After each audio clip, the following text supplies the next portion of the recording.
बात जरूर कहूंगा, आप मेरे मेरे में बड़ी समानता है। आपको मुझे दोनों को सांप सीढ़ी ने, उस सांप ने उस समय डसा जब 87 पर अपने थे।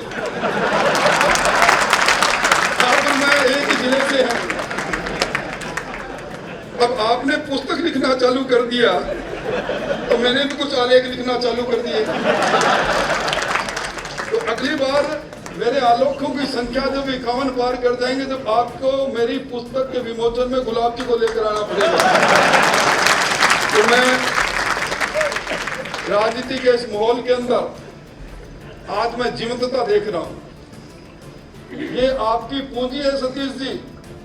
इस हॉल के बाहर वो लोग जिनको एक एक व्यक्ति को लोग अपना नेता मानते हैं, आज वो बहुत से लोग, बहुत से विधायक, बहुत से पूर्व विधायक पीछे के नीचे के हॉल में आपके इस पुस्तक के विमोचन का इंतजार कर रहे हैं।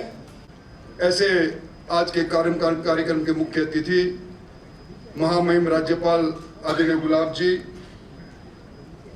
इस पुस्तक के रचयिता और निश्चित तौर पर एक ऐसे व्यक्तित्व के धनी।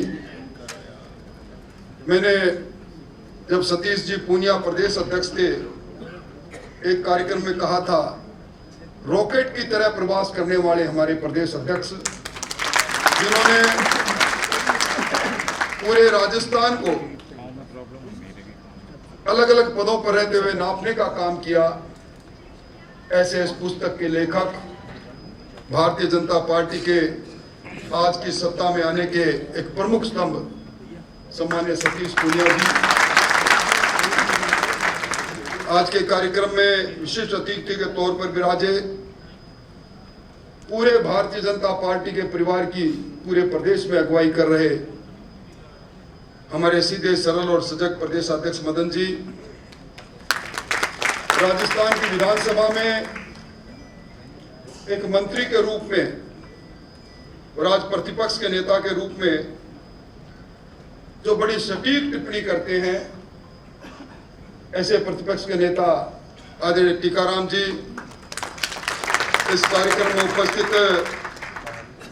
संसदीय लोकतंत्र के पुरोधा घनश्याम जी, सरकार के विभिन्न महकमों के मंत्रीगण,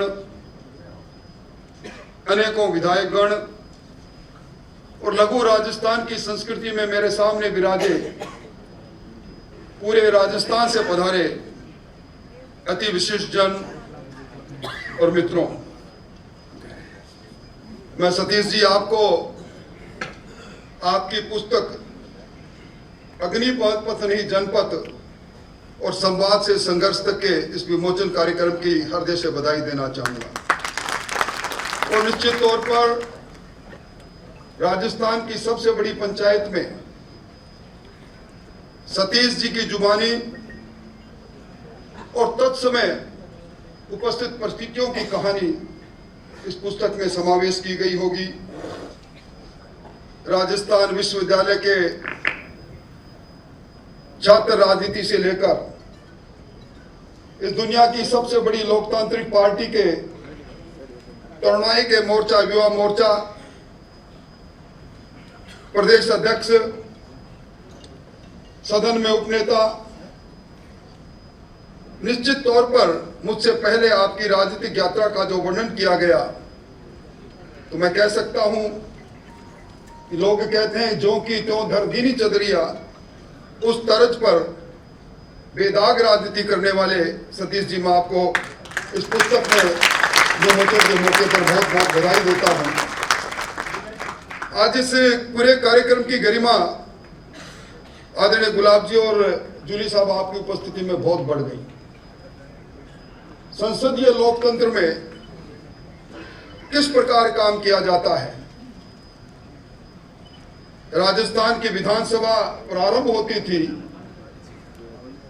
ठीक 9:30 बजे गुलाब जी का कक्ष खुल जाता था और आप हमें विराजे दिखते थे। मेरा 35 वर्ष तक राजस्थान की विधानसभा में रहने का मौका मिला।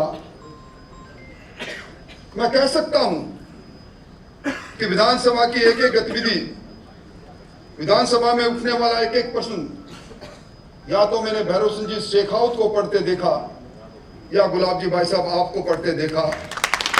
इस संसदीय लोकतंत्र के मैं पुरोधा कहूं और आपने सतीश जी इस कार्यक्रम की गरिमा बढ़ा दी आदरणीय गुलाब जी को आमंत्रित करके। और आज बड़े अंतराल के बाद मंच सजा है। यहाँ पक्ष के रूप में सतीश जी आप विराजे हैं, प्रतिपक्ष के रूप में जूली साहब विराजे हैं और निष्पक्ष के रूप में आदरणीय गुलाब जी विराजे हैं और एक धरा के नेतृत्व के रूप में बिरजी भाई विराजे हैं। ये बहुत बिरला मौका एक लंबे अंतराल के बाद देखने को मिला है। इस खूबसूरत मंच के सजाने के लिए भी मैं सतीश जी आपको बधाई देना चाहूंगा। पुस्तक का शीर्षक अग्निपथ नहीं जनपथ, संवाद से संघर्ष। यही आपके खुद के राजनीतिक सफर के साथ साथ आने वाले समय में राजनीति के विद्यार्थियों के लिए एक मार्गदर्शक बनेगा। निश्चित तौर पर अग्निपथ पर जो चलता है तप तप कर कुंदन बनता है और जो अग्निपथ पर कुंदन की तरह तप के आगे बढ़ता है जनपथ उसी को मिलता है।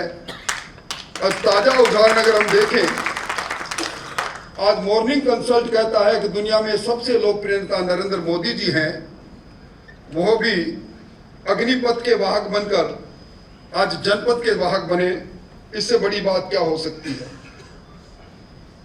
और जब संघर्ष और संवाद की बात आप करते हैं, हर संघर्ष के पीछे संवाद ही उसका मूल मंत्र रहता है।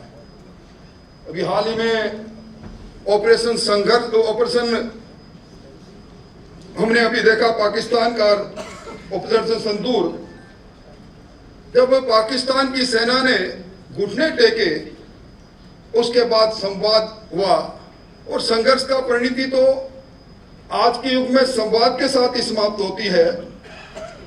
परंतु मैं इस बात के लिए बधाई देना चाहूंगा, बिरले व्यक्ति ऐसे होते हैं जो अपने राजनीतिक सफर को बड़ी मजबूती के साथ सार्वजनिक जीवन में साझा करने की हिम्मत करते हैं।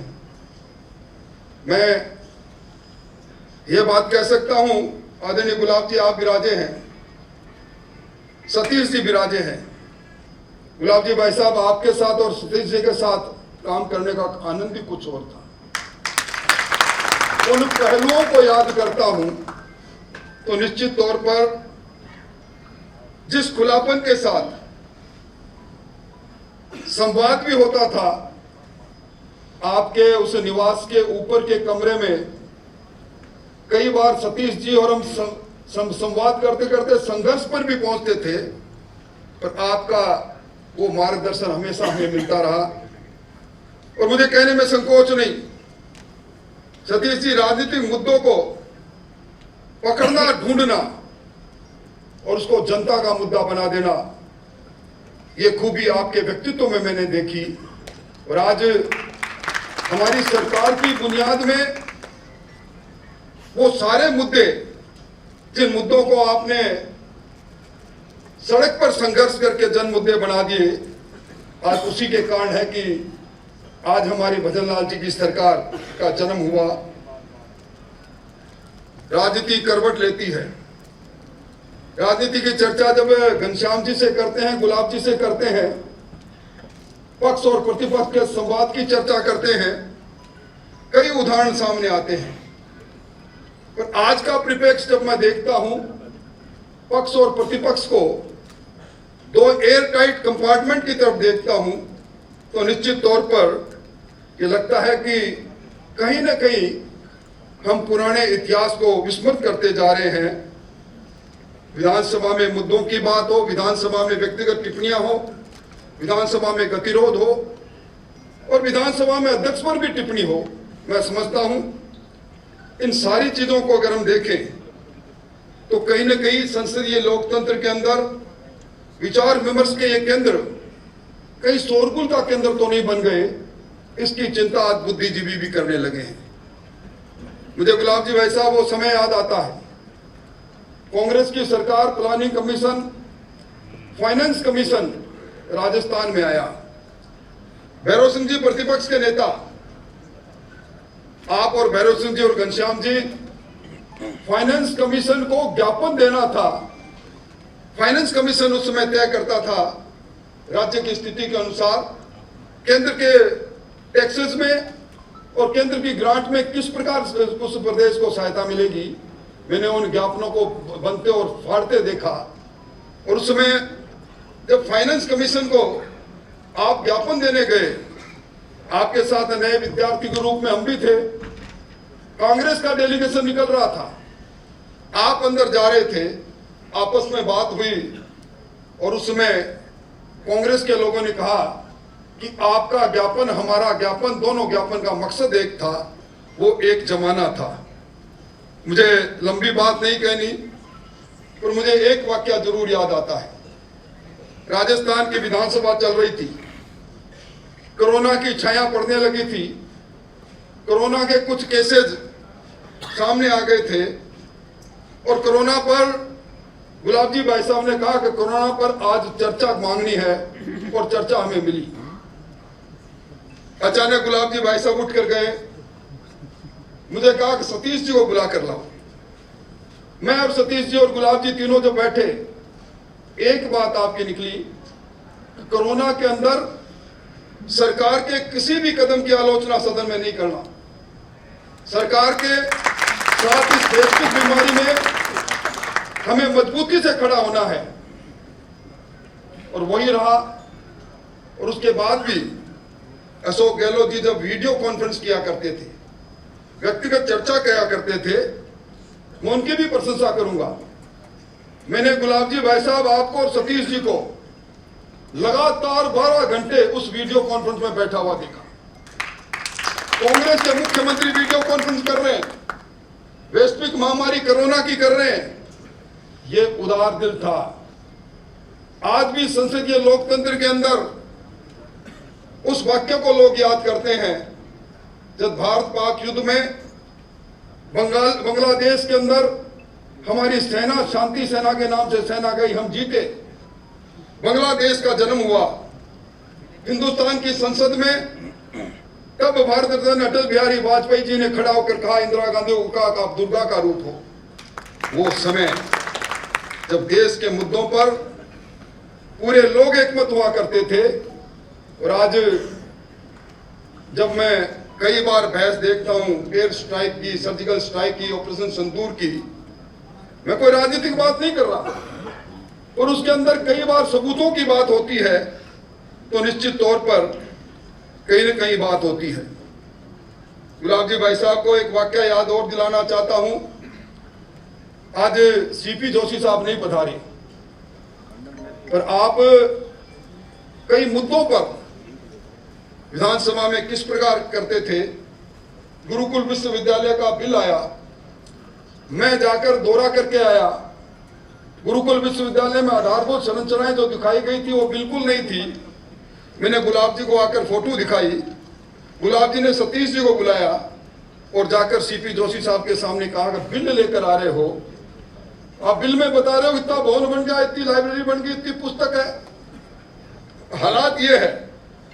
और उसी समय सीपी जोशी साहब ने सीकर के कलेक्टर से बात की। 35 साल में मैंने पहली बार देखा विधानसभा का अध्यक्ष गुलाब जी के कहने पर निर्देश देते हैं सरकार को कि बिल पेश नहीं होगा, बिल विड्रॉ करो, बिल विड्रॉ हुआ। ऐसा समय भी था।